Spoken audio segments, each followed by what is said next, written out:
Programa Sociedade Solidária de Volta, hoje conversando com a psicóloga Tatiana Barilli, representando o Instituto Fazendo História. Nós falamos a respeito da realidade das crianças, adolescentes que são afastados do convívio familiar. No bloco anterior, a gente já entendia um pouco das razões que levam uma criança, uma família a passar por essa realidade. Entretanto, hoje, diante das mudanças na legislação brasileira que você mencionava, quais são as diversas formas que o Estado, o poder público, traz, junto com as organizações da sociedade civil, para garantir que essa criança, esse adolescente, ele não tenha seus direitos ainda mais violados e possa passar por essas situações todas necessárias com o menor sofrimento possível? Eu acho que eu dizia que nos últimos anos a gente teve muitos avanços na legislação, né? Então, em 1990 a gente tem um marco bastante importante para essa realidade, que é o Estatuto da Criança e do Adolescente, que traz esse novo parâmetro, né, do abrigo, do serviço de acolhimento como provisório e excepcional. Mas, né, ainda se a gente pensar em 2005, né, 15 anos depois do Estatuto da Criança e do Adolescente, muitos serviços de acolhimento ainda, né, não adequados a essa realidade. Então, a gente tem alguns documentos importantes, parâmetros, né, que foram sendo criados para auxiliar esse reordenamento das instituições. Então, que todos os serviços de acolhimento estejam de acordo com esses parâmetros atuais. Em 2009, a gente teve a promulgação da Lei 12.010, que é, na verdade, a alteração de alguns artigos do ECA, né? Então, ela traz ela organiza melhor e localiza atores, né? Quem vai fazer e como, né? Então, por exemplo, o Estatuto da Criança dizia que o abrigo é provisório e excepcional, né? E essa Lei 2010 vem dizer que é no máximo 2 anos que essa criança pode ficar no serviço. Ela vem detalhar um pouco mais. Então, assim, esse é o nosso objetivo principal. A criança chega no serviço com a nossa visão já do retorno familiar em primeiro lugar, né? Então, essa investigação da equipe técnica, acho que tem um trabalho aí de formação, né? Eu trabalho no programa Formação, que é pensar a capacitação, formação desses técnicos e educadores para esse melhor acolhimento da criança. Sim. Hoje em dia a gente tem uma lei super avançada, parâmetros bons, né? E esse trabalho de adequação do serviço aos parâmetros, né? Então, o Estatuto da Criança e do Adolescente com a Lei 2010, que é essa alteração, né? Que diz, então, que a criança... então ela vai ficar no máximo 2 anos, né? Como que a gente vai fazer isso? Né? Antigamente, às vezes a criança passava 10 anos no serviço e não teve uma audiência, né? Não tinha um trabalho muito sistemático com esses casos e processos. Então, hoje em dia, a criança chega no serviço, os profissionais já vão desenvolver o PIA, né, que é um plano individual de atendimento, que é todas as informações que a gente tem sobre esse caso e vai ser revisto a cada 6 meses, né? Então, tem um trabalho técnico de profissionais que estão acompanhando, indo atrás das informações para que essa criança possa retornar para a família, né? Em último caso, se ela não pode, né, se o juiz determina que essa família não tem condições de acolher essa criança novamente, ela pode ir para uma família substituta, né, conforme as possibilidades. Que seria a família adotiva. Isso. Agora, nesse período, então, entre ela ir para o serviço até ela efetivamente retornar para a sua família de origem, para a família ampliada, que são os parentes, ou para essa família adotiva, essa família substituta, nesse período, além, então, das instituições com aquele perfil de abrigar as crianças, a gente tem modelos diferentes, né, de acordo com a faixa etária. Como que funciona isso? De acordo com as orientações técnicas para os serviços de acolhimento de crianças e adolescentes, que é um documento que foi também lançado em 2009, que ele é um parâmetro que visa ajudar os serviços a se organizarem, né? Então, são 4 modalidades previstas de acolhimento para essas crianças e adolescentes, que é o abrigo institucional, né, que vai acolher 20 crianças com educadores e técnicos que trabalham, né, diariamente nesse serviço. A Casa Lar, que é um formato de até 10 crianças, né? Normalmente com uma cuidadora residente, algum outro formato possível.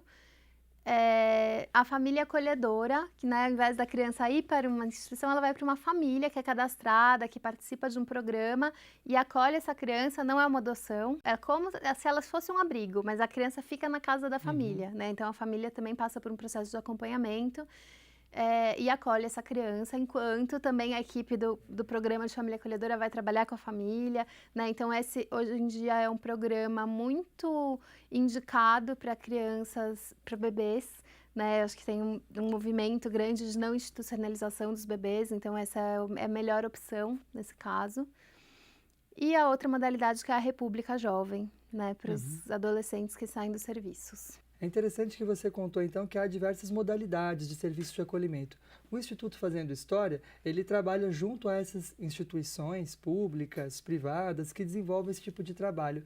Como que vocês atuam junto a esses profissionais para que cada vez mais eles estejam integrados a esses propósitos de fazer com que, de fato, o objetivo final dessas instituições seja alcançado e essas crianças e adolescentes consigam ser reintegrados a uma família no sentido convencional, né? Quer dizer, não estejam institucionalizados numa instituição e sim dentro de um contexto familiar e comunitário comum. Eu acho que é essencial, quando a gente pensa nos profissionais dos serviços de acolhimento, pensar na formação e supervisão contínua, né? É um trabalho complexo, por conta, né, das histórias das crianças, da realidade desse dia a dia com 20 crianças, né? Muitas vezes os educadores, os técnicos não têm a clareza totalmente desses parâmetros atuais do que é um serviço de acolhimento, né? Então, por exemplo, o Estatuto da Criança e do Adolescente, quando coloca, né, o serviço de acolhimento como, então, uma instituição menor que acolhe até, no máximo, 20 crianças, tem uma série de princípios que precisam ser cumpridos nessa organização do dia a dia, né? Então, por exemplo, o Estatuto da Criança e do Adolescente, as orientações técnicas sugerem o acolhimento de 0 a 18 anos, meninos e meninas, para que a gente não separe os irmãos, né? Então, esse é um princípio importante. O desenvolvimento de atividades lúdicas que valorizem a história, que trabalhem, que possibilitem, né, essa expressão da história de vida no cotidiano.